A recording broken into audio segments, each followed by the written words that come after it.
Guys, do you expect it to be soon, and can they practice starting next week? How are you addressing that? Yeah, nobody's been pulled from the program at all. That would come from above, certainly, in NCAA or whomever. So, I think your number one concern is anybody gambling on your team. You're trying to, obviously avoid those kinds of things. That's what the structure and rules should be about. I have no knowledge of anything like that. I think, from my vantage point, what our players are guilty of, from what I know, which is limited, it could be probably players. I don't think Alaska plays football, but I think there are college football players in 49 other states that could be the same person. So that's my take on this whole thing. They're part of the program.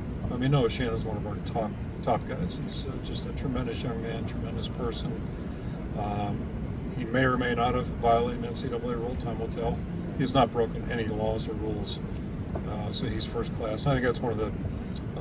I get to see that side of it, and I see how it's affected him. He feels badly, that he's even involved in this, and it's. I consider it kid stuff, but it's beyond kid stuff. It's everybody's stuff. Apparently, I don't gamble, so I don't. I'm kind of oblivious to that.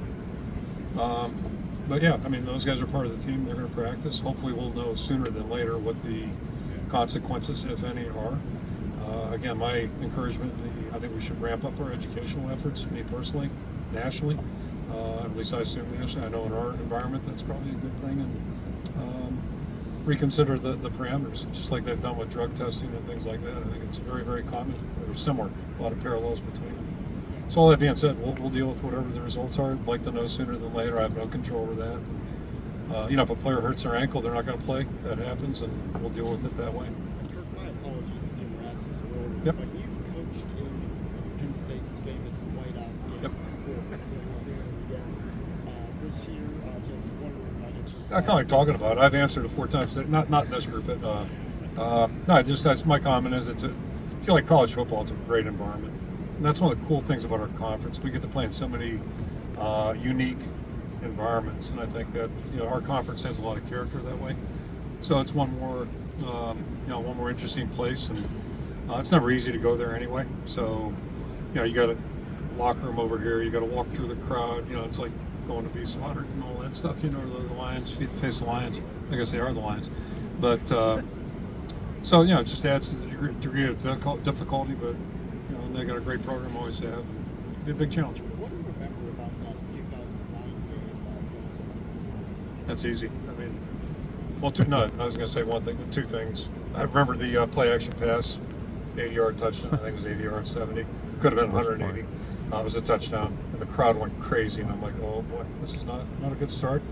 And then, obviously, I'll never forget the sound of the block punt, Adrian Claiborne. And it was even better, the ball came right up into his breadbasket. So that was a turning point in the game. Coach, easy question for you back here. I always try to ask a lifestyle question.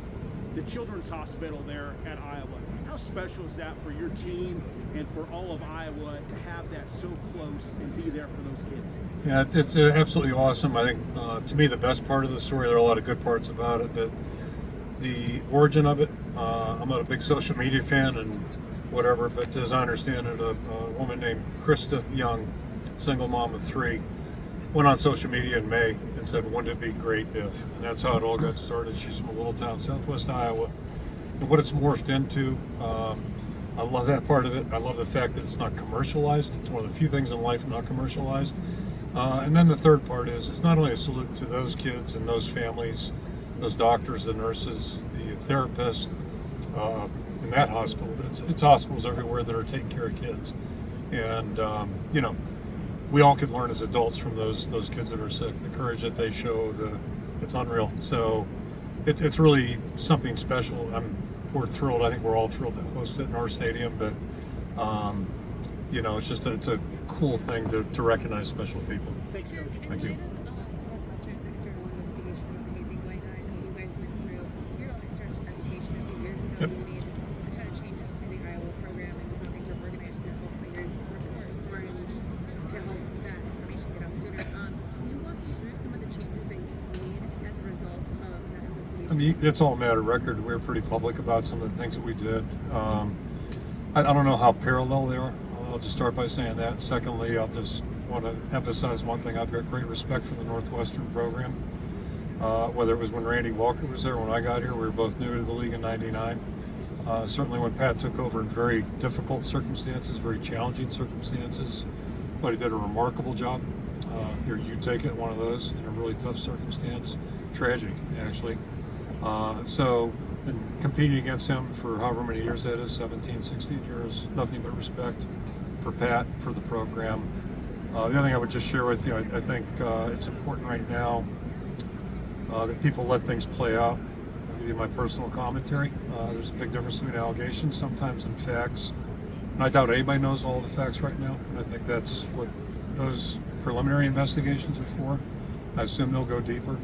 And so there's a big difference between allegations, between stories, what's said publicly and what's really true. And I'm not here to judge. I have no idea.